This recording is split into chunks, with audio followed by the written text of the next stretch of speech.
my friend Cami. Cami actually is a product of three cultures. She comes from an Italian family. She was born in Italy. Her mom is Colombian. Yes. Her dad actually comes originally from Switzerland, Yes. right? And then it's four cultures already. And now she's here in the United States. So she came here. When did you come? How many 4 years? years 4 years ago. She's a 2016. senior now. It's an important year for her. And her hobby is cooking. She has her own cooking blog. Check it out. It's about baking. It's called Digital Baking IG if you want to check it out on Instagram, and digitalbaking.net if you want to go to the website. And we're gonna post the links to it. So it's super cool to have her here because she's gonna guide us through some traditional Italian recipes. Yeah. Okay, so what I'm gonna do first is here I have some delicious tomatoes. You don't need small sized tomatoes. You can use just a regular sized tomato as long as you dice it. Dice it is the right word. Exactly. Yes, yeah. teacher? To dice. Exactly. Great. And so yeah, we're just gonna dice them in quarters, and they're washed, by the way. Very important. Very important. Okay, so while you're dicing, do you want me to work on this or no? Or- Yeah, sure. Let's do it at the same time. Okay. So the next ingredient we need for bruschetta, right? This Yes. is how it's pronounced, is mozzarella, okay? And I'm going to dice it as well, right? Is Yes. this what I need to do? Okay, Yeah. excellent. I think I can. Into a 1/4-inch cubes. Okay, I think I can handle that. Yeah, you can replicate that pretty easily. Yeah. So, Cami, bruschetta. What is where does the word comes from? Does it mean anything in? Yeah, I actually didn't know about this, but I recently looked it up because I was so curious. And bruschetta actually comes from a dialect, a Roman dialect, and it, from the verb abbrustolire, and that actually means to toast or to grill. And that's why bruschetta, you will never see a bruschetta on bread that hasn't been previously toasted. It's always toasted. So, in your family, Yeah. is it a popular appetizer? I guess it's an appetizer, right? Yeah, definitely popular appetizers. And I mean, my dad is a really good cook, and my mom is a really good friend. So we have really good friends and really good dinner parties. And that's our most, I guess, demanded, appetizer. Everyone asks us about bruschetta when they come over. They just want it always because it's so good. And that's cool, right? It's super easy to make Mhm. and it's super quick, right? And Yeah. I guess the thing is just getting the right ingredients. Right? Yeah, exactly. I always say that in a recipe where you have very minimal ingredients, you can go overboard with quality. Because with minimal ingredients, you need to have a good, quality. Quality, Yeah. exactly. Yeah. So has it been more challenging to find the right quality products, like ingredients, since you guys moved here in the United States? It took some getting used to, definitely. And we didn't know the translations for the vegetables that we wanted. Obviously, tomatoes is like an easy one, but not other things like mozzarella, for example. But Yeah. you can get mozzarella at Costco or even other like grocery stores that maybe are more high end. Mm-hmm. Yeah, in the international section maybe you can find. Yeah, I know that Yeah. a lot of people, like my personal experience when I moved here, and whenever I wanted to cook something from my cuisine, Mhm. it's kind of difficult because it's the same products, the same ingredients, but they don't taste the same, right? It's Yeah, just no, like that's true. you have to kind of get accustomed that, I don't know, like whatever you're cooking is not going to taste exactly the same. Right? Yeah, it was an adjustment, definitely. But I mean, we learned to adapt, and thank God for like exportation and importation that we can find ingredients that we love here too.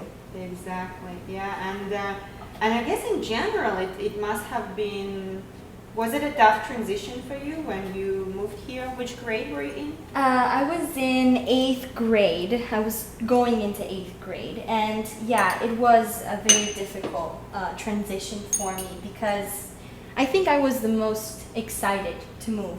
Yeah. Out of the 4 members of my family. But when I got here, I don't know where that excitement went. Oh, okay. Yeah, mostly because I didn't like my school, and it's just a very big cultural change with many cultural differences. Yeah. But again, it all got better when I got to high school because I got the chance to do things that I liked and hobbies and Yeah. sports and find a good group of friends, international of course, Yeah. who can relate to what I have been through. Yeah. Yeah. Yeah, that makes sense. Yeah. So what's our next step? Okay, great. Okay, so That's that's perfect? perfect. Yeah, if I can show the camera. Okay. This is a perfect Sorry, size. I'm not sure how perfect it is, but It's perfect. So if you can put all of the mozzarella in there. Yeah. We're gonna move on to seasoning now. So I have a small, little thing. And here we have some sea salt. I've learned that if you use kosher salt, make sure to use double the amount because it's just not as salty. And the diamond crystal salt dissolves better. Then this is some basil leaves and some ground black pepper. I would suggest always use salt and basil leaves or fresh basil if you have on hand. Ground black pepper is optional. But we're Okay. gonna use it today Okay, because cool. we both like it, right? Yeah, Great. no, totally. And so how important is it to mix all the ingredients for the condiment separately? It is important because you get more, you get a more uniform taste. If you Okay. only sprinkle it on top, you might have parts that are saltier than others, and you want Mhm. everything to taste sort of uniform. Interesting, yeah, because Yeah. definitely in Russian cuisine, our habit is to sprinkle on top. But Yeah. that's nice. I mean, sprinkling is good and it's fun. I prefer to have a more uniform taste, if that makes sense. Perfect. Yeah. Perfect. So you're a senior now, right? I am a senior. How is it different? So in the United States, the high school is 4 years, right? Yes. So it's like freshman, sophomore, junior, and senior, right? Yeah, freshman, Mhm. sophomore, junior, senior. And in Italy, we have, I'm going to get you a spoon to mix that. We actually have 5 years of high school, so we have a 13th grade. And I'm glad that I'm here so I can have one less year and go to college. But the different thing is that to graduate high school here, you just need a certain amount of requirements within your classes. Okay. So a certain amount of credits. And in Italy, you don't need that. You actually need to pass an exam. Okay. Yeah, and that's called maturità. And that means that, like, are you mature enough to, go on to university? And it's a very, very difficult exam. I'm glad I got out of that too. So pretty much like all your friends who are in Italy now, they Mhm. still will be in high school next year when Yeah. you will be at A university. university. Absolutely. Yeah. Interesting. Yeah. And like that exam that you have to pass, like what disciplines does it include in Italy? Depending on the high school that you go to, the exam will change. So here you have a traditional high school with all courses that you can choose from. Yeah. While in Italy, you have different types of high schools where some courses may not be available if you choose to go to a literary high school, for example, Okay. or if you choose to go to a scientific one. So based on which high school you choose, you will have a different subject on your Okay. test. Yeah. Okay. So I'm it's going like to a grab out olive oil. multidisciplinary test, right? Yes. Okay. So now that you've mixed beautifully the tomatoes I did my best. with mozzarella and the spices, we're going to add olive oil. Like that, a little bit more. This is extra virgin olive oil. That means that it's from the first cold press. Awesome. And we're gonna mix it. So here we have our bread. I'm using ciabatta today, and we're gonna use ciabatta bread today. You can use another type of bread if you want. I would advise to use sourdough or a Tuscan style bread. You can find this in like the artisanal section of your grocery store. Ciabatta actually means flip-flop. Looks so delicious. Yeah, in They just eat it Italian. like this. And it's because of the shape and because of, it looks like one. If you remember what we said earlier, bruschetta means toasted. Mhm. So I'm gonna get the, toasted slice that has been previously toasted. This is just by cutting the bread in half. Yeah, so just like split it in half, right, and toast it. With a serrated knife. Serrated knife. What is a serrated knife? Can you show? Yeah, of course. This is a serrated knife. If you use a knife that has a straight blade, you won't be able to cut through. Yeah, because of the texture of the bread. Yeah. Cool. Yeah. Cool, right? Looks so nice. Yeah, and now here my friend Masha has been perfectly mixing the tomatoes. Yes, my contribution. Yes. to our ciabatta. So a thing that Americans usually forget when assembling bruschetta is that you have to get a garlic clove, just one clove, and peel it, of course, and then stick it here with a fork. I have a mini fork to get better grip. Okay. And here we have our toasted piece of bread, and you want to brush basically the bottom of the bread before we put the tomatoes on top to give it more flavor, to give it more of a garlicky taste. In Russia we do this with rye bread. When you have it with the beet soup with borscht, you take the rye bread and you also can like brush the garlic clove against the bread. Yeah, doesn't it taste so good? It does, and then unless you have plans to kiss somebody later or go to work, you can totally indulge yourself. And the number of times that you brush the toast of bread with the garlic clove is just up to you. I like a potent amount of garlic. That's why I did it here, and just to show you. Yeah. Very good for your immune system, right? Yeah. Just to keep you healthy. Just not for your breath. Just make sure you don't do this for a date. Exactly. Skip this test if you're gonna do it for a date. That's not a date appetizer. Yeah, no, it's more like a friend, Exactly. have fun appetizer. So now we're just going to place our mixture on top, like so. Oh, it looks so good, doesn't it? It does. Yeah. And I'm gonna go grab a plate. I'm here back with the plate and with the bruschetta. I could have honestly put some more on top, and I am, because we like better. Yeah, exactly. We like a good, just a good bruschetta. Do we need like basil? We have no. Okay, I remember now. We have like the basil and the seasoning. Yeah, and I didn't find fresh basil, so in the seasoning previously we put basil leaves, dried up basil leaves, and now we can enjoy. And this is a messy appetizer, so don't worry about making a mess. Again, not for your date. Yeah, right? just enjoy the taste. Yeah, exactly. Yeah. So this one's for you. Oh, thank you. Yeah. Yum yum. So I'm gonna do so good. mine. Yeah. So while you are doing the one for yourself, just like I think it would be interesting to learn more about American high school, because most people who haven't lived in the United States, right? So like we usually just get our ideas about American high school from TV series. Like there are plenty of TV series, and then there's lots of drama there. Yes. So how is it like in real life? So I know that the junior and the senior years are especially important, right? Yeah. Okay. So obviously, in high school you will have the stereotypical cheerleader team. Yeah. But the girls in the team themselves are not stereotypes. They're normal girls who like what they do, who are dancers, and who are good at performances. And they're not mean, they're not more popular. It's just like a regular sports team. Yeah. And maybe the football guys or the guys on sport teams are more popular, maybe. But it's not frowned upon to not be part of a team because you're not cool enough, for example.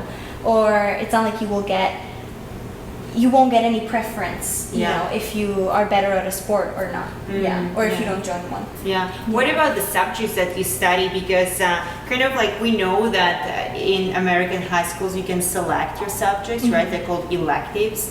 But how does it work? Like, do you select all of your subjects, or do you have the subjects that you must study? Yeah, okay, really good question, and that's something I didn't know about when I came to this country. The cool thing about American education is that it works with your preferences and at your pace. So you will have the 4 core classes, and that is English, math, and social studies, history, and then science. Depending on the grade level that you're at, you will have a different history to study and a different science. And then English goes up, you know, it gets harder and harder as you go up grade levels, and that's 4 periods of your usual schedule. And then you have 2 hours of electives. Okay. And you can pick anything from drama to film studies, to art class, to music theory, to really like Baker aviation or robotics, anything you want. And obviously, depending on your high school, you will have different class availability. Yeah. Yeah, But those 4 main subjects, you have them every day?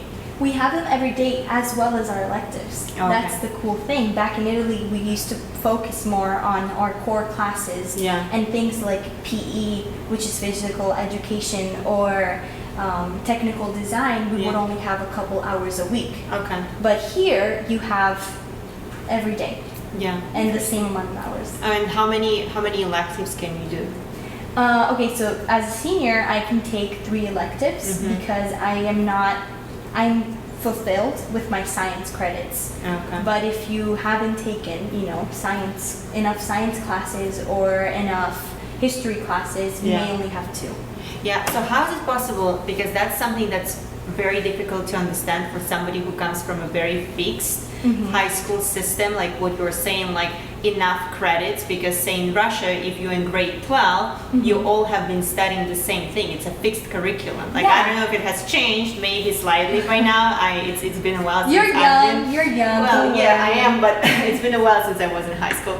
But overall, it's a fixed system, right? So like if I'm in grade 12, myself and the rest of my classmates, we have studied the same subjects, right? So there is no such thing as I have enough credits and somebody next to me doesn't. So how come it's possible? Okay, so back in 8th grade, I had taken an 8th grade science class, but I hadn't gone overboard with it. Okay. So I hadn't taken any high school science classes, but most of my friends had, and I wanted to be in the same science class once I got to freshman year. Okay. Yeah, so what I did is I took that science class online. Okay. So I could catch up and be with my friends once I got to high So school. pretty much if I'm grade 8 and I'm good at science, I can choose to take science class not for grade 8 but for the next grade. Yes, absolutely. Oh, okay. And that's the cool thing. What I like mostly about American education is that I'm not very good at math, so I decided to take it, you know, slower and take the recommended amount of classes for a high school career and not go faster. Yeah. I still took honors classes because I wanted to challenge myself, but if I felt like I didn't want that challenge, I could have taken a regular math class. What is honors classes? Okay, so honors classes comes with the same teacher who teaches regular classes, but it's an added challenge because you will have additional projects to complete with your teammates, and it will come with a more rigorous curriculum. So what is the difference between, like, say I'm a freshman, okay, and so you're saying like I can take a class kind of like of the next level, right? So can I take as a freshman a senior science class? Is it possible? Yeah, it is possible. If back in 8th grade you have completed all of those classes previously. Yeah. But what is the difference between doing that and doing like an honors class of my level? Oh yeah, no. So what you're saying is if you want to take a class that is 12th grade level when you're in 9th grade. Okay. Yeah. Exactly. So that's very few people do that because you have to have all that preparation beforehand. Yeah.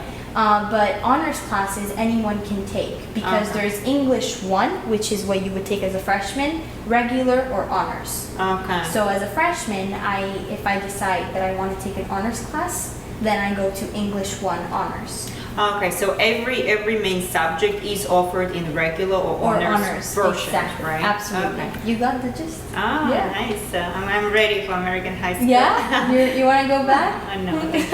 Yeah, I know. It's my last year and I'm glad, you know, it is my last one. And overall, do you feel like, as you speak to your friends back in Italy, do you feel that education here is more challenging at high school level or less challenging? I think it's less challenging only because they give you the option to choose.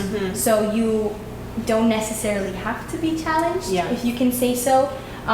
Back in Italy, again, with the fixed schedule, you have to keep up with what the teachers are telling you and with, the level of your class. Yeah. And the teachers will get to know you and will get to know if it's a class A or if you need to go a little bit slower back in Italy. But here, you chose honors. You Yeah. have to do what you chose. Rigorous curriculum. Yeah, because like otherwise you can like fail, right? And it will be counted, right? If you you can't just like say like, okay, now I'm going to an easier class. Like I failed the honors class. Yeah, if you fail in English 1, then they will put you in like an intensive reading class. Okay. And that will take away electives. Okay. So don't let that happen. Just do your homework. Yeah. Well, it sounds like lots of choices.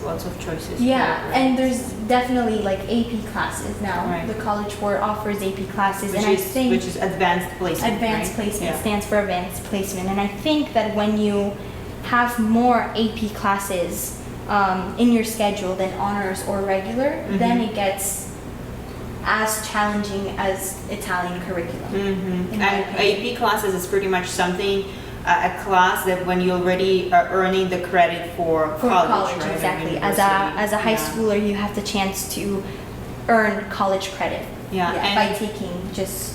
And you have a English counselor, classes. right? So like it's Yeah. not that like when you came, I guess you worked with a counselor who explained the whole system to you because it is pretty complicated. Yeah, right? yeah. So- Of course, I had an advisor and a counselor at school assigned to me by last name initial, and she was really nice. I remember, and she helped me. She guided me through what. And how many Yeah. students are assigned for one counselor? Do you know? In my class, in my school, there's like 3,000 students. For one counselor? No. In general, Okay. the student body is about 2,000 students. So I guess 500 per counselor because we only have 4. Okay. Yeah. So. Well, it's a lot. Yeah. It's a lot of work. Yeah, but they make it work. What I like about American high school is just very efficient and well thought through. Yeah. Yeah, Interesting. Italy has to catch up on the system and the modernization of things. Yeah. And I think it also depends a lot on the type, on the school itself, right? And it depends a lot on the city, on the state, because that's one thing about the Yeah. United States. It's not a centralized system, Yeah, right? no. So it's very possible that in your area the school is good, and actually this is how people choose houses, where to Yeah. buy houses, because they look at the rankings of the schools in the area.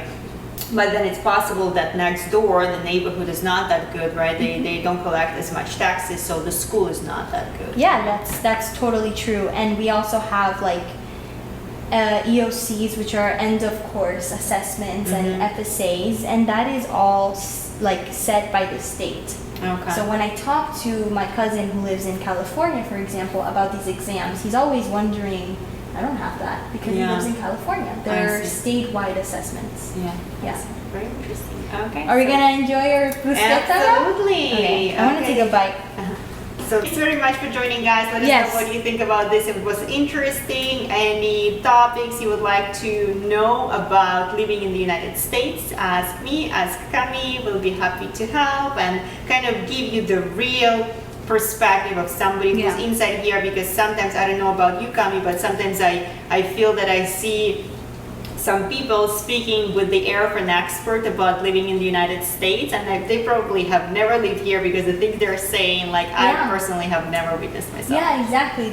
We're creating relatable content while we do something entertaining and something educational.